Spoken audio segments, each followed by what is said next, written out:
लेकर के आ चुके हैं यूपीएससी के लिए बहुत इंपॉर्टेंट टॉपिक का लेक्चर लेकर के, जिसमें आज हम बात करेंगे मध्यकालीन भारत के उदय के बारे में।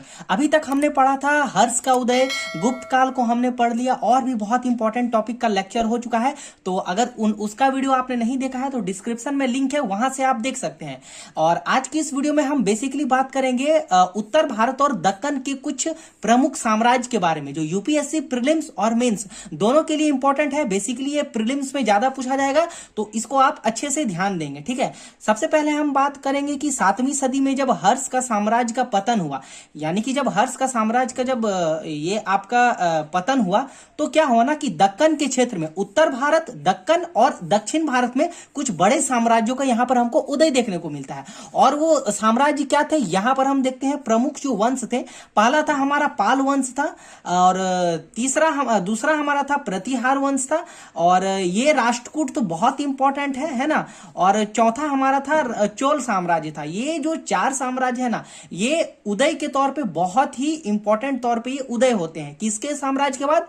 हर्ष के साम्राज्य के बाद। अच्छा, यहां पर हम कुछ नोट्स की बात करें तो यहां पर आप देखो कि ये जो चारों साम्राज्य था ना, ये हर्ष का तरह और गुप्त वंश का तरह पूरा गंगा के क्षेत्र पर इन साम्राज्यों ने अपना जो है सत्ता स्थापित करने में नाकाम रहा था। वहीं पर ये लिखा गया है कि गंगा के वादी पर जो इन्होंने अपना पूरी तरीका से नियंत्रण नहीं रख पाया था, लेकिन हाँ एक इंपॉर्टेंट राज्य के तौर पे ये चारों साम्राज्य उभरे। अच्छा, यहां पर देखो दक्षिण भारत में चोल साम्राज्य ने कृष्णा और गोदावरी डेल्टा और कावेरी डेल्टा को अपने नियंत्रण में ले लिया था। ये इंपॉर्टेंट टॉपिक है, इसको आप हमेशा अपने माइंड में याद रखना। उसके बाद यहां पर आते हैं बहुत इंपॉर्टेंट टॉपिक, क्योंकि आज हम पाल साम्राज्य को पढ़ेंगे, बाकी तीनों अगले नेक्स्ट टॉपिक में आएंगे। तो इंपॉर्टेंट टॉपिक है, यहां पर देखते हैं पाल साम्राज्य। अच्छा, यह जो है 9वीं सदी के मध्य पूर्वी भारत पर जो है शासन किया। मैं हमेशा बताता हूं कि कभी पढ़ो तो मैपिंग थ्रू पढ़ो। यहां पर देखो बेसिकली ये जो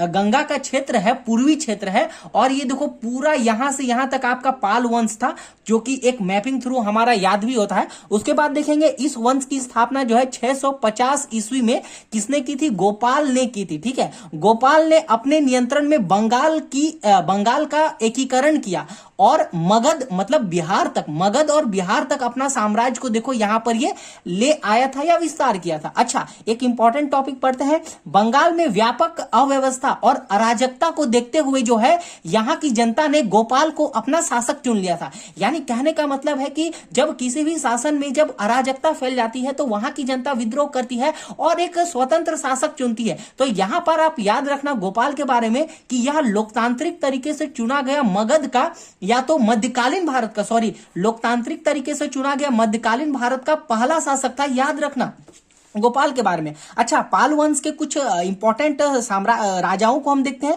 पहला है गोपाल, दूसरा है आपका धर्मपाल, तीसरा आपका देवपाल, चौथा आपका विग्रहपाल, पांचवा महिपाल, उसके बाद रामपाल। रामपाल तक ही है क्योंकि रामपाल के बाद जो है शासन का विघटन शुरू होना स्टार्ट हो गया था, ठीक है। चलिए आगे बढ़ते हैं और एक टॉपिक के बारे में। चलिए, और आपने चैनल को सब्सक्राइब करके बेल आइकन को नहीं प्रेस करा है तो कर लेना, और इसका पीडीएफ चाहिए तो हमारे टेलीग्राम ग्रुप में ज्वाइन हो सकते हैं। आप टेलीग्राम ग्रुप में ज्वाइन होने के लिए ओनली आपको 100 लगेगी, जिसमें आपको handwritten notes, live class, total कुछ देखने को मिलेगा। तो 1 टाइम फी के साथ जुड़ सकते हैं। डिस्क्रिप्शन में मैंने नंबर दे दिया है और डिस्प्ले में, वहां से ज्वाइन कर सकते हैं। चलो धर्मपाल के बारे में समझते हैं। अच्छा, धर्मपाल के बारे में आप याद रखना, इसको जो है पाल वंश का वास्तविक संस्थापक माना जाता है। जैसे गुप्त काल में जो श्रीगुप्त ने तो स्थापना की थी, लेकिन चंद्रगुप्त प्रथम को वास्तविक संस्थापक माना गया था, उसी तरह धर्मपाल को भी वास्तविक संस्थापक माना जाता है पाल वंश का। हालांकि इसकी स्थापना जो है आपका जो है किसने की थी? गोपाल ने की थी, लेकिन धर्मपाल को ही वास्तविक संस्थापक माना जाता है। इसने विक्रमशिला, देखते हैं इसके बारे में, इसने जो है विक्रमशिला एवं सोमपुर में बौद्ध विहार को बनाया था, इंपॉर्टेंट है। और इसी के नाम से बिहार के भागलपुर जिले में जो है इन्होंने क्या करा था? एक विश्वविद्यालय की भी स्थापना कराई थी। अच्छा, तीसरा टॉपिक देखते हैं। कुतुबुद्दीन बख्तियार ने इस विश्वविद्यालय को नष्ट किया था, जो कि धर्मपाल ने बनाया था। चौथा देखते हैं, इसके दरबारी में है जो है सोड्डल, सोडल थे, कवि जो थे इसके दरबारी में थे, और उसी ने क्या कहा था धर्मपाल को, उत्तरापथी स्वामी कहा था। ठीक है, याद रखना। नोट, एक बात याद कर लेना, धर्मपाल ने पाल वंश को मजबूती प्रदान की और इसे आगे बढ़ाया। याद रखना। देवपाल के बारे में जानते हैं, जावा सुमात्रा के शैलेंद्र वंशीय शासक, बालपुत्र शासक, जो जावा और सुमात्रा के जो शैलेंद्रीय शासक थे, जो बालपुत्र शासक थे, उसके साथ मिल करके जो है इन्होंने क्या दिया था, 5 गांव दान दिए थे। याद रखना धर्मपाल के बारे में कि 5 गांव जो है दान दिए थे ये। ठीक है। अच्छा, महिपाल के बारे में पढ़ते हैं, इंपॉर्टेंट टॉपिक है।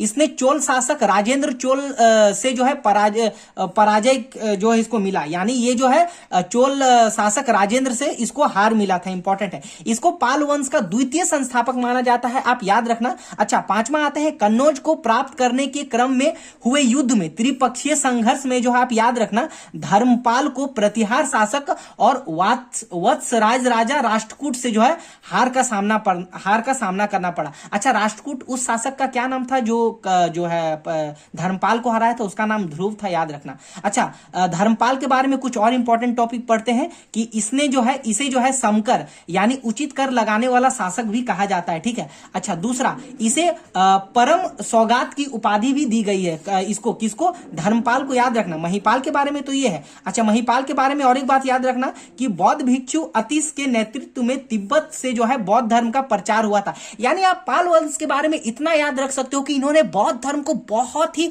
अच्छा जो है संरक्षण प्रदान किया। रामपाल के बारे में पढ़ते हैं, कोई ऐसे खास नहीं है लेकिन इंपॉर्टेंट है प्रीलिम्स के लिए, तो इसको देख लेते हैं। इसके काल में जो है पाल साम्राज्य का विघटन शुरू होना स्टार्ट हो गया था। अगर यूपीएससी क्वेश्चन में पूछेगा कि किसके साम्राज्य में पाल वंश का विघटन होना स्टार्ट हो गया था, तो रामपाल के समय में आप उसका जवाब दे सकते हैं। अच्छा, तीसरा पढ़ते हैं कि इसके समय में जो है संध्याकर नंदी ने रामपाल चरित्र की रचना की थी। अच्छा, रामपाल चरित्र में 2 चीज का वर्णन किया गया है, एक रामपाल का और एक भगवान राम का। ठीक है। अच्छा, रामपाल के ही समय में जो है केवर्तों का विद्रोह, अगर प्रीलिम्स एग्जाम में पूछेगा कि केवर्तों का विद्रोह किसके शासन में हुआ था, तो आपका पाल वंश के शासन में हुआ था और आपका रामपाल के शासन में हुआ था। ठीक है। तो होपफुली यही रहा आज का वीडियो। बाकी जो इसका जो नेक्स्ट टॉपिक है, जो उसके बाद प्रतिहार वंश, राष्ट्रकूट और चोल साम्राज्य का तो मैंने दे दिया है। प्रतिहार और राष्ट्रकूट का नेक्स्ट टॉपिक में वीडियो आएगा, तो आप लोग लाइक, सब्सक्राइब एंड शेयर करके बेल आइकन को प्रेस कर लेना। बाकी वीडियो अच्छी लगी तो लाइक करो, शेयर करो, और ग्रुप में नहीं जुड़े हैं तो जुड़ जाना। नंबर मैंने डिस्क्रिप्शन में और डिस्प्ले में दे दिया है। तो आई होप मिलेंगे नेक्स्ट वीडियो में। अपनी पढ़ाई को कंटिन्यू रखें, बाकी यूपीएससी की तैयारी को जारी रखें।